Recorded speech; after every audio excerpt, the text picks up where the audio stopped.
এক পায়ে দাঁড়িয়ে উঁকি মারা আকাশে। আসলে এক পায়ে দাঁড়িয়ে থাকে তাল গাছ।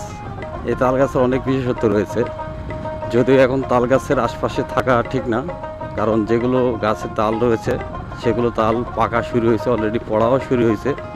সো দেখতে পাচ্ছেন অনেক মুরব্বী কিন্তু এই তাল গাছের নিচে বসে আছেন। তার মানে এই না যে তাল পড়বে মাথায়, কারণ যে গাছে তাল নেই ঠিক সেই গাছের ধারে কিন্তু অলরেডি বসে আছে। তো এই দুপুরের মুহূর্তেও দেখতে পাচ্ছেন যে অনেক দর্শনার্থী কিন্তু এখানে সেই ভিড় করছেন।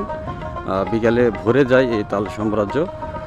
তো ঘুঘুডাঙ্গা তালতলি নওগাঁ নেমাতপুর থেকে স্বাগত জানাচ্ছি, আমি মোহাম্মদ আনোয়ার হোসেন। দর্শক, আপনারা যারা প্রতিনিয়ত ভিডিও দেখেন তারা অবশ্যই ভিডিওটি দেখতে থাকবেন। আশা করি যে আপনাদের কাছে ভালো লাগবে।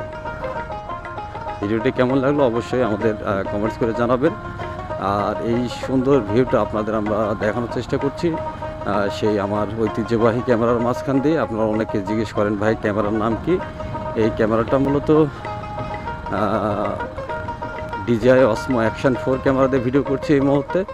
সো এই সৌন্দর্য লুকিংটা আপনাদের তুলে ধরার চেষ্টা করছি। জানি না ভিডিওটি আপনাদের কাছে কেমন লেগেছে বা লাগতেছে। অবশ্যই যদি ভালো লাগে ভিডিওটি শেয়ার করে দিবেন।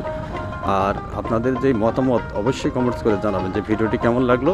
আমি কিন্তু প্রতিনিয়ত এলাকাতে এসে থাকি। সবাই ভালো থাকবে, সুস্থ থাকবেন। আল্লাহ হাফেজ, আসসালামু আলাইকুম।